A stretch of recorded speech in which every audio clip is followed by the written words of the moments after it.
ओम नमो भगवते वासुदेवाय। कपिल महामुनींनी आपल्या पित्याला म्हणजे कर्दमांना अनुज्ञा दिली। कर्दमांनी आपल्या मुलाला म्हणजेच कपिल महामुनींना म्हणजेच भगवंताला 3 प्रदक्षिणा घातल्या आणि अत्यंत आनंदानं समाधानानं ते वनाकडे निघून गेले। वनात गेल्यानंतर ते कसे राहिले हो, कोणालाही जिज्ञासा वाटेलच ना। व्यास महामुनी म्हणतात, व्रतम स आस्थितो मौनम आत्मैक शरणो मुनिः निस्संगो वेचरत श्रोणीम अनग्निरनिकेतनः, की वनात सुद्धा ते राहिले कशा प्रकारे, तर अहिंसामय अशा संन्यास धर्माचं पालन करत राहिले। चित्तामध्ये केवळ एकमात्र भगवान महाविष्णूंचं ध्यान चालू होतं, त्यांनाच शरण गेलेले होते आणि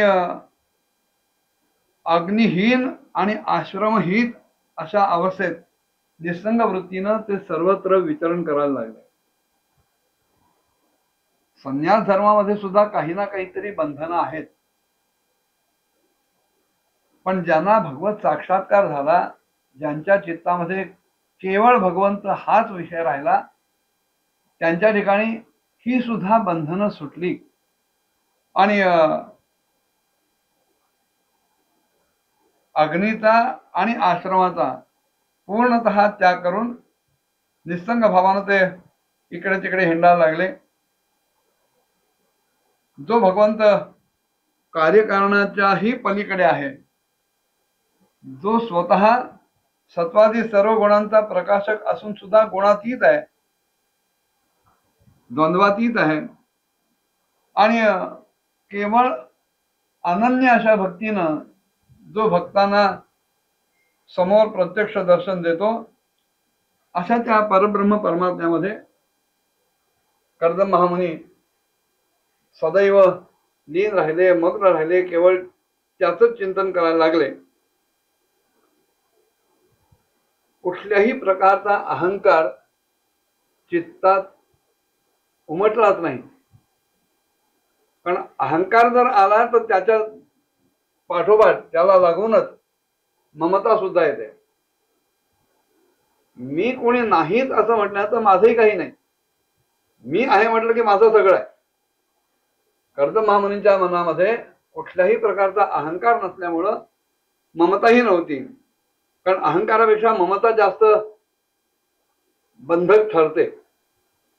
अहंकारही नाही आणि ममताही नाही, आणि त्यामुळं त्याच्यातून येणारी सगळी जी द्वंद्व आहेत, ती द्वंद्व सुद्धा समोर टिकत नाही।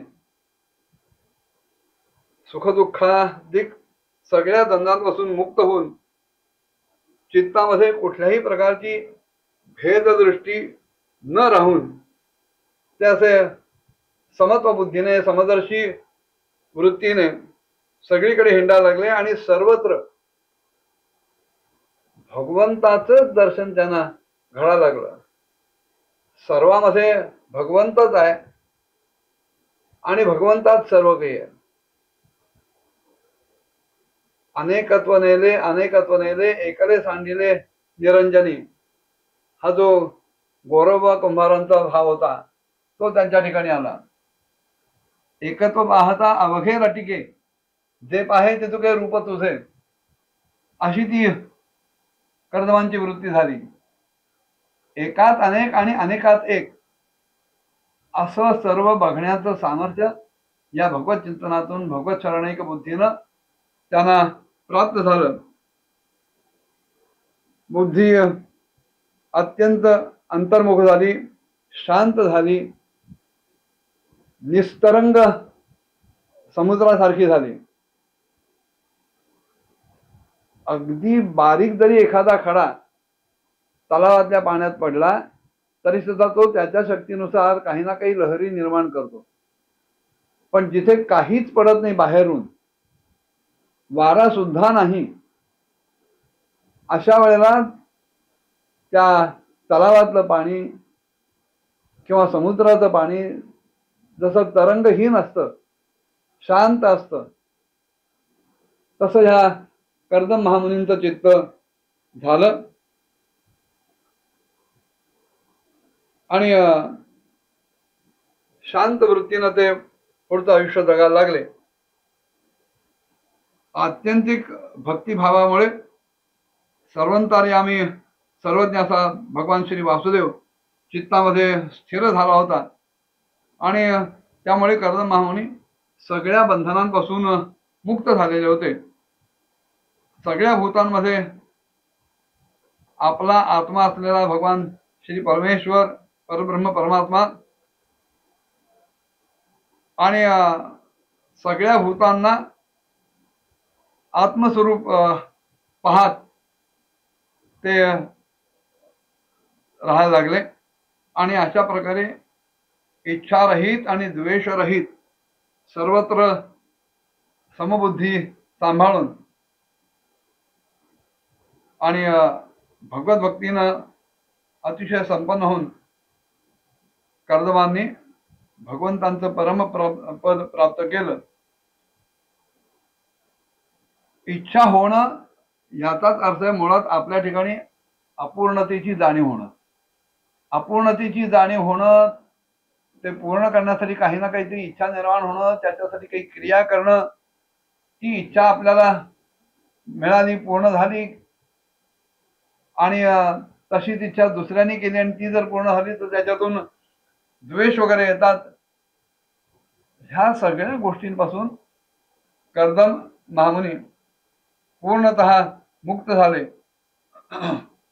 आणि पुढचं संपूर्ण आयुष्य